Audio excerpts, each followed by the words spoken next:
Hey, this is Notser, and we're talking about a video that Wargaming posted recently for the World of Warships French Battleship development, and I thought it was great. It was about 10, 12 minutes.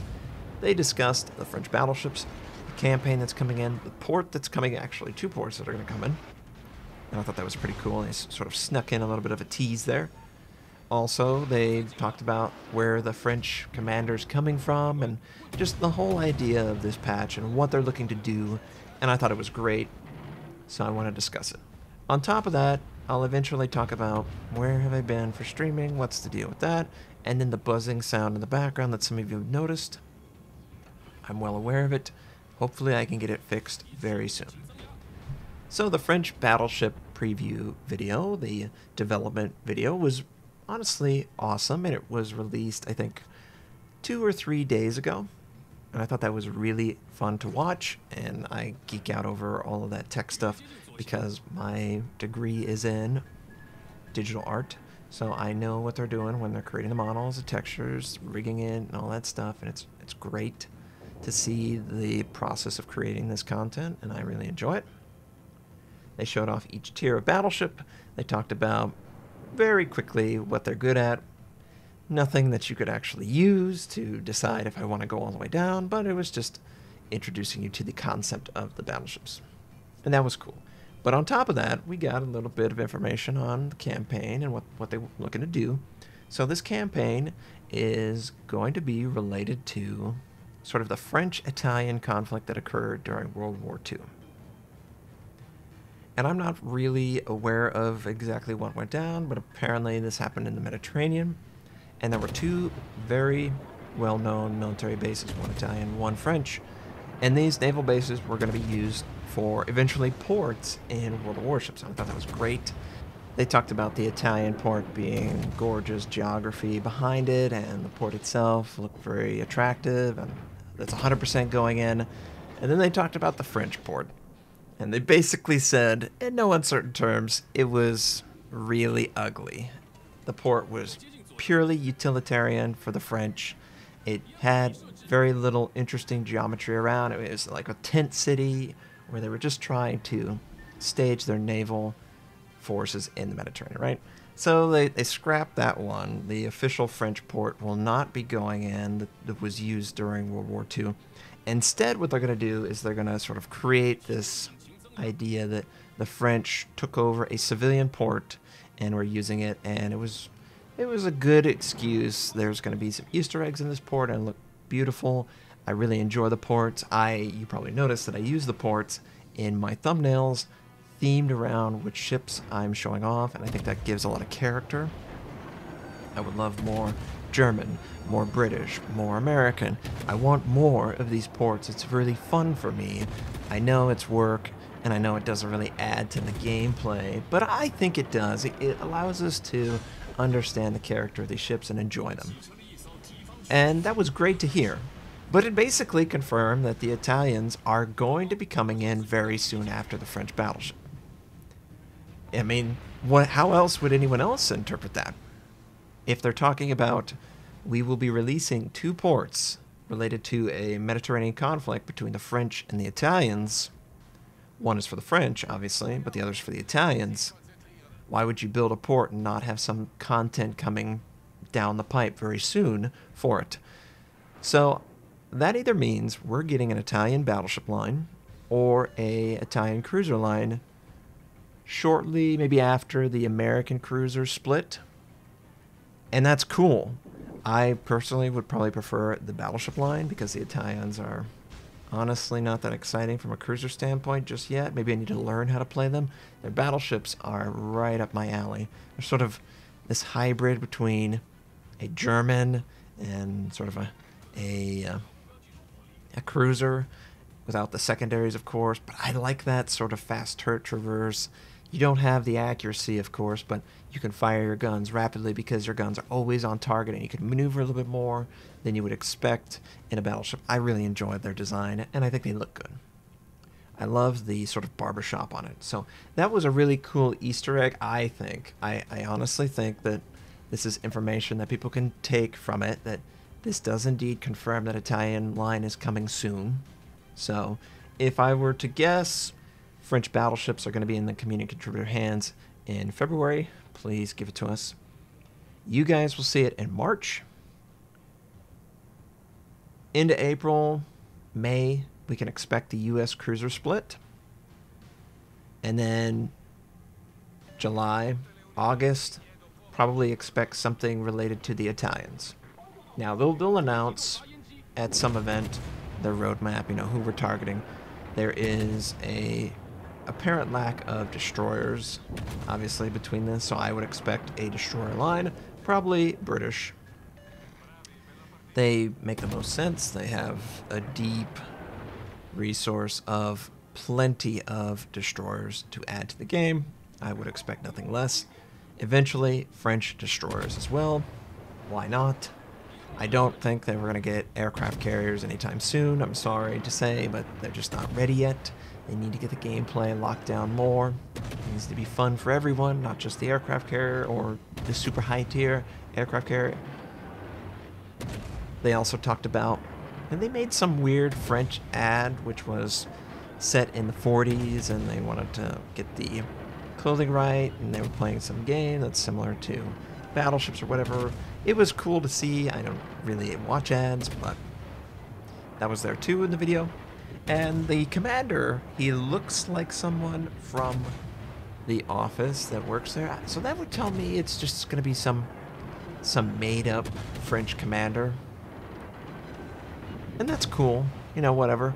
That also probably means that they, in the future, are going to have well-known commanders, just a dedicated campaign for the commander. And that's cool. I like the MMO. Maybe find a way to get that sort of style in the game, you know, and for it not to be completely broken in certain situations. You know, it could work.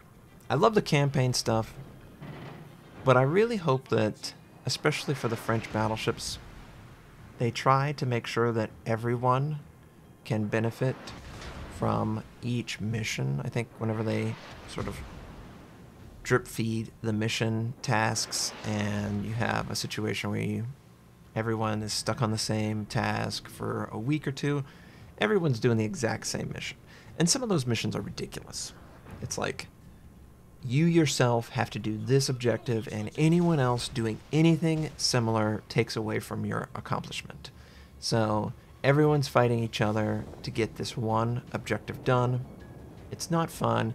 The queue is super stacked, and that's the bottleneck, right?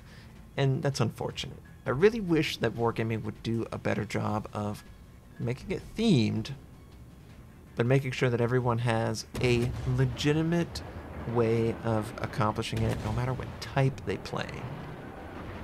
Sometimes they give certain types all of the advantages. Either the missions are easy, or they give a ton of stars for the amount of time you invest in it, yada yada. Just allow people to play the type they enjoy the most, and make sure that every type can be rewarded generally equal to each other. I know it's hard to get some of these stuff close, but you know, there's some ridiculous missions where it was like, in a battleship, defend the base 50 times or 10 times in one match. Okay, that's great, right? You would have to basically get fortunate or run a secondary build to have any chance of doing that in a single match. Whereas maybe in that same mission parameter, it was like, do 70,000 torpedo damage, and they both gave the same amount of stars. Well, you could tell me which one I'm going to do, right? Everyone can tell which one I was going to choose to do, and it was obviously incredibly easy because of that.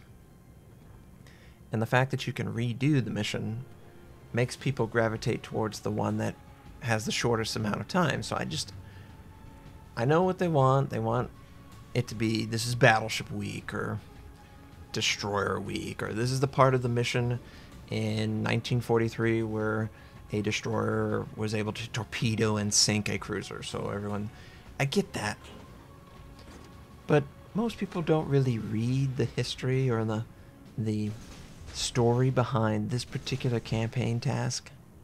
They probably just want to play the game and complete the mission, and that should probably be the priority over keeping it themed. Just saying.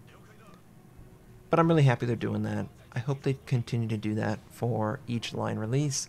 It makes it fun to release the content, to talk about it, and everyone enjoys themselves because playing it is for yourself, but you're also completing the campaign, and the campaign is giving you a reward. Captain, ship, camo, whatever. It's cool. So I'm really happy with all that stuff, and I think the video is great. Again, it's in the description. Now, streaming and my buzzing and my audio. So I recently cleaned my desk area, and I took everything down, and there's a million cables. I think what happened was I placed a cable close to some sort of interference that I concealed by the design that I had set up, the location and the wrappings and all that stuff. So unfortunately, there's a little bit more buzzing. I have ordered a device that I hope will cut it out. This time, this is supposed to remove humming from a XLR cable, which is what I use for my microphone. So hopefully everything will be clean on that end. I do think it is for my microphone, and I think it's just picking up some sort of audio interference. I mean, it's two giant PCs going off. If one thing isn't shielded just right, it could absolutely get into the analog, and I think that's what's been going on. So I apologize for that in the recent videos. I am trying to compensate by lowering the volume and then boosting it back up with Premiere and having the buzz so low that I can sort of minimize it. I apologize for that. Also, streaming. What the hell's going on? Okay, so my ISP is a piece of crap. I only have literally two potential solutions. One is Comcast and the other is satellite. Satellite is a piece of crap when it comes to uploading.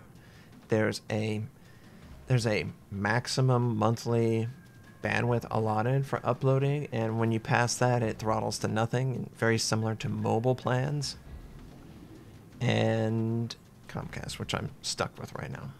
So the whole situation sucks. Hurricane Harvey destroyed most of the infrastructure, or made it degraded, and that degradation has caused the cables to lose a lot of signal strength and to be inconsistent, and you can't have low signal and inconsistent to upload. So I haven't been able to upload enough kilobits per second to consistently stream. I can't even do like 1500. You can upload 480p at 1500. It's bad. It's really bad. But I have been able to continue to upload to YouTube, and it's taken 2 to 3 hours to do that. But I do enjoy it, and I hope you guys appreciate it. It's always fun to read your comments and to know that you're into it just as I am. I mean, some of the games that people send me are really fun. I know the standoff isn't for everyone, but it was a good learning experience. You gotta concentrate your firepower, right? So when I stream will probably be on me when I can move at this point. It's the beginning of February. It just is going to take a long time for them to fix all of the cables. And we know how Comcast is. Anyone who's had to deal with them. They go as slow as possible because it's not a priority. They're making their money. Where are you going to go? You're going to go to satellite internet, right? That's my only other option in this particular spot. I could rent out a space and have an office there and pay all that stuff. But by the time I would set that up, I'd basically be moving. It's really unfortunate the way it's worked out. And I really want to stream. I enjoy streaming. I enjoy the casual nature of our time. I can answer questions, play ships that you don't really get to see, tiers that you don't get to see. I just can't. I can't do it with the current internet situation. The rough plan for 2018 is to get into a situation, move, have fiber, have 1 gig up and down, upload videos in half a second. It's a dream, right?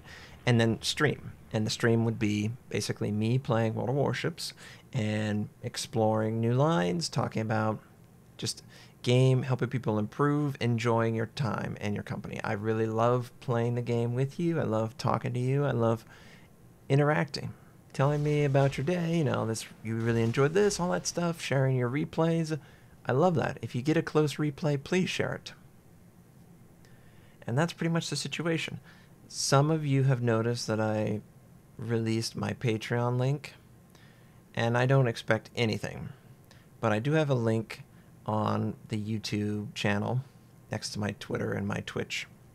And the goal was, since I can't stream, I would prefer streaming being the primary source, but since I can't right now, any money that I get through Patreon would go towards pushing forward that window to move and to be on the better network and all that stuff. But everything costs money, right? So until then, I'm going to be uploading to YouTube and trying to do community contributor stuff, answer any questions you have, share great replays by you, and try and help players be better at the game. I hope you enjoyed this. I hope you have a wonderful day, and I'll catch you next time.